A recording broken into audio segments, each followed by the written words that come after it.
பாட்டி வந்து மகா கிட்ட இந்த நகையை வச்சு பூஜைக்கு ஏற்பாடு பண்ணு மகா அப்படிங்கிறாங்க. சரிங்க பாட்டி அப்படின்னு தட்டத்தில் வச்சு பூஜைக்கு ஏற்பாடு பண்ணிக்கிட்டு இருக்காங்க நகையோட.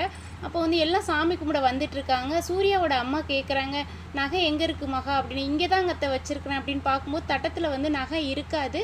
ஆனால் கௌதம் அம்மா சொல்லுவாங்க, இந்த வீட்டில் தான் யாரோ ஒருத்தங்க திருடி இருக்கிறாங்க அப்படின்னு சொன்னது வேகமாக சூர்யா வந்து, நம்ம வீட்டில் யார் அப்படி திருடுவா, எதுக்கு இப்படி தேவையில்லாமல் பேசிக்கிட்டு இருக்கிறீங்க, ஆளாளுக்கு ஒரு பக்கம் தேடுங்க, எங்கேயாவது கீழே கிடக்கும் அப்படின்னு சொல்லி சூர்யா சொல்லுவார்.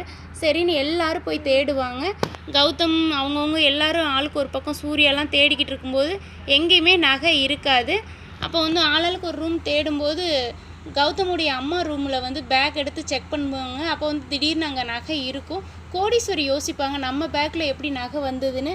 கௌதமோட அம்மா தான் வந்து நகையை திருடிட்டு வந்து அவங்க மேலே பழி போடணுங்கிறக்காக அந்த நகையை பேக்குள்ளே வச்சுருப்பாங்க. இப்படி தாங்க ப்ரமோ போட்டிருக்காங்க.